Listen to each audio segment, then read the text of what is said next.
आज की इस क्लास में जानेंगे प्रावधान या आयोजन का आशय, मीनिंग ऑफ प्रोविजन।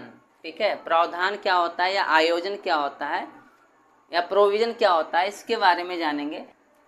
प्रावधान एक दायित्व है जिसकी माप एक आकलन या अनुमान के आधार पर की जाती है। मतलब क्या होता है, प्रोविजन जो है एक दायित्व होता है और देखो जिसका माप जो है एक आकलन या अनुमान के आधार पर किया जाता है।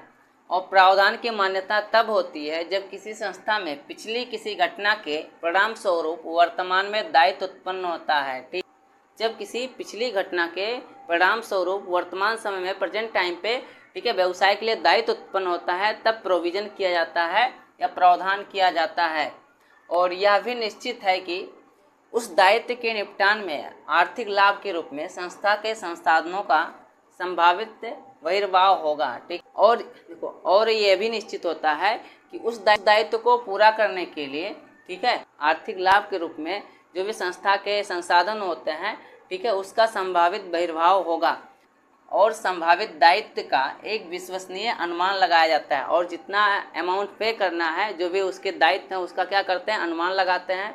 इसमें पहला हो जाएगा, प्रावधान का आशय किसी राशि से है जिसे संपत्तियों के ह्रास, नवीनीकरण या मूल्य में कमी की व्यवस्था के लिए किया जाता है या रखा जाता है या अपलिखित किया जाता है। मतलब प्रावधान क्या होता है, प्रावधान एक ऐसी राशि होती है जिसे जो है संपत्तियों के ह्रास अर्थात संपत्तियों पर जो ह्रास होता है या नवीनीकरण हो गया या मूल्य में कमी की व्यवस्था के लिए किया जाता है, तो उसे प्रोविजन कहते हैं।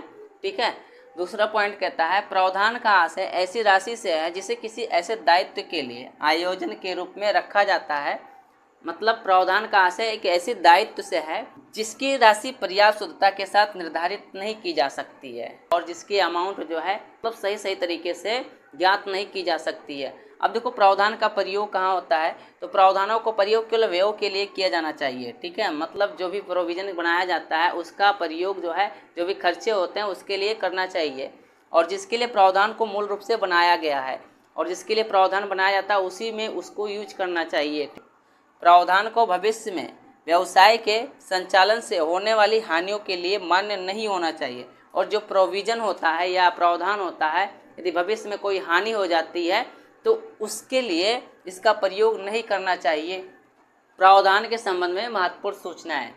अब देखो प्रावधान क्या होता है, प्रावधान एक ऐसी राशि है जो किसी संपत्ति के ह्रास के लिए, नवीनीकरण के लिए, संपत्ति के मूल्य में कमी के लिए रखी जाती है, बनाई जाती है, उसे प्रोविजन कहते हैं।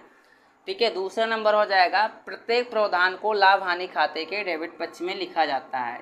ठीक है, जितने भी प्रोविजन होते हैं उसे प्रॉफिट एंड लॉस अकाउंट के डेबिट साइड में लिखते हैं। तीसरा हो जाएगा, अप्राप्त तथा संदिग्ध ऋण के लिए प्रावधान किया जाता है। ठीक है, चौथा हो जाएगा, देनदारों पर कटौती के लिए प्रावधान किया जाता है। पाँचवा हो जाएगा, लेनदारों पर कटौती के लिए प्रोविजन किया जाता है। 6 नंबर हो जाएगा, मरम्मत तथा पुनर्निर्माण के लिए प्रोविजन किया जाता है। 7 हो जाएगा, ह्रास के लिए भी प्रोविजन किया जाता है। याद रखिए ये सब प्रोविजन होते हैं।